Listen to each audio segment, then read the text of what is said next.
Every community has people who go above and beyond. But if they're lucky, they have a Brad. Our next guest is Brad Piecemer, is no stranger to going above and beyond. He is here to talk to us about Random Acts of Kindness Day, which is today, which he practices every day. Brad, welcome. Thank you. It's such a pleasure to meet you. Very nice to meet you, Do you know that I see your name on Nevada County Peeps all the time? And I'm often like, who is this guy? What is the story? So you are well known in the Facebook community, especially for refurbishing RVs, for houseless people, for helping people in all shapes and manners. So I want to ask you first. Sure. Was a random act of kindness, given to you at some point in your life that inspired you to go down this path? I would say yes and yes, pretty much. Can you share what that was? I've had a bunch of random acts. I mean, when I sit back and look at my career and my life, I'm 63 years old, and there were a lot of times when I was younger where I didn't really understand a lot of the actions that were going on around me. But right. I've been able to really, as I've gotten older and older and older, been able to really sit back and look at some things that people did for me and been able to really, truly appreciate what those meant in my life. Mm-hmm. Everything from, I had our former I was in 4-H when I was younger. And our former 4-H advisor actually got me into a junior college. I had a great time in high school, graduated with a really bad grade point average. And he got me into a junior college that that was probably the best move in my life for moving me forward at that point. Right, he saw something.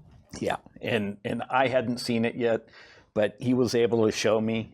And I've always tried to help people who may not have been given the same opportunities I've been. And there's lots of people who haven't been. Right, for sure. And so you have made it sort of a mission and certainly a passion in your life to practically, do practical things for people. I don't see you necessarily giving money out left and right, although maybe, but it sounds to me like you're kind of connecting the dots for people often. Yeah. Well, and I mean, I was a startup engineer at a very successful Silicon Valley company that did monstrously well. And I may not give somebody money, but if I do something like, take for example, like I got a phone call from a woman a year ago. And she said, our water heater stopped working in the house. Never met her. She just called me out of the blue and said, my water heater stopped working. I don't got $3,000 to replace the water heater. And I asked her some technical questions. I'm an engineer by trade. So I asked her, okay, is it electric? Is it propane? And so I found out it was electric water heater. I didn't have anything in stock. And normally, to my wife's dismay, I'm a little bit of a collector. I collect all kinds of household stuff. Sounds familiar. Stuff that I can utilize while I'm doing projects for people. I found a water heater down in Sacramento. It was down at a salon. They'd put the water heater, an electric water heater. They put an electric water heater in the salon. Didn't heat up water fast enough for all of the ladies in there. They didn't want to get a haircut and a wash with cold water. Right. So I called him and I explained what I do. And the guy said, why don't you come down? He said, if you can take it out, you can have it. It was a $985 water heater. Yeah. And I just explained what I do. Yeah. And he said, okay.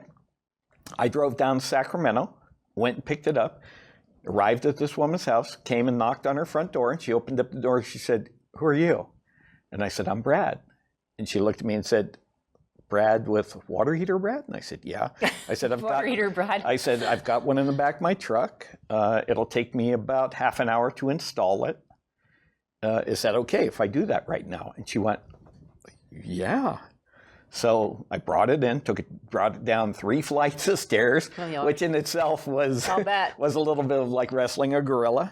Brought it in, took the old water heater out, put the new water heater in, And about half an hour, 40 minutes later, they had hot water. Yeah, that's amazing. And she just asked me, she said, you know, what do I owe you for this? I said, you don't owe me anything. I said, I just ask that you do one simple thing. Do something for somebody else. Because the way I look at the work that I do is like throwing a rock in a pond. And basically the ripples that come from that rock reflect off of everything else in that pond. And you get more and more and more ripples. And that's, from everything I see, that's exactly what happens in your world. I see you putting things out there. At least I see you on Facebook, and people step up left and right. Yeah, and that's it. And I have a lot of people who have said to me, well, what's your end goal? And they just don't understand some of the times what I'm doing. Right. And there is no goal per se. Yeah, I mean, right. And there is no end goal. Actually, there is an end goal, and that is to get other people to help other people. Right. And there's just so many people right now who are on the very bottom of life's ladder. And it's a huge number of people right at the moment. And all these people need is something simple. I mean, I'm not asking them for a kidney, or I'm not, you know, something like that. I'm just asking them to just check in. If your next door neighbor, you know, they're an 85-year-old couple, and they say, well, you know, we weren't able to get on the senior firewood program this year. We made a call in July, and we were supposed to call by June, and we don't have any wood this year, and we're both freezing. I'll arrange to get a quart of firewood brought over and dropped. I pick up a lot of the what I call the overlooked from the Nevada County Senior Firewood Program. Yes. I mean, I deliver between 100 and 140 cords of firewood a year. Yeah. Wow. So I just got a new trailer today. Yay. Yeah, which will be 269 that I've done in 8 years. And I also got a car from the family too. So they gave me the trailer and their car. The car I already have a family situated for, but that one is 169 cars in 5 years. Holy and smokes.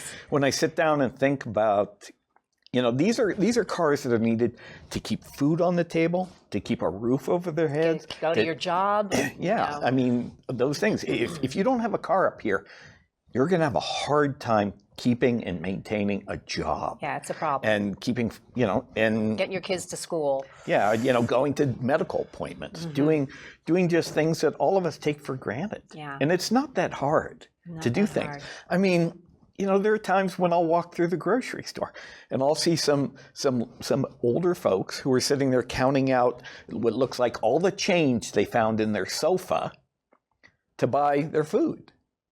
And I'll walk over and I'll pay for it. It's not a huge amount of money. Which a lot of But for us them, can do. but for them, it's a monstrous amount of money. And it's a monstrous thing that suddenly they go, you know, we don't, and a lot of people don't understand it until I just tell them. You know, I give them my name and I just say, I just like for you to do something for somebody else. This is not tough. And they go, well, okay, we can do that. And that's all I ask for. It's just do something for somebody else. What does it do? I mean, does it do for your soul? I mean, you must lay your head down on the pillow at night and then just be grateful that you're even able to help, I'm sure. Very, very much so. For me, it's just, you know, my parents did a very good job at raising their kids. Apparently. Well, good job, Mom and Dad. Yeah. And I mean, my father passed away from colon cancer about 15 years ago. My mom's in her late 80s in a senior retirement facility down in the Bay Area. Mm-hmm.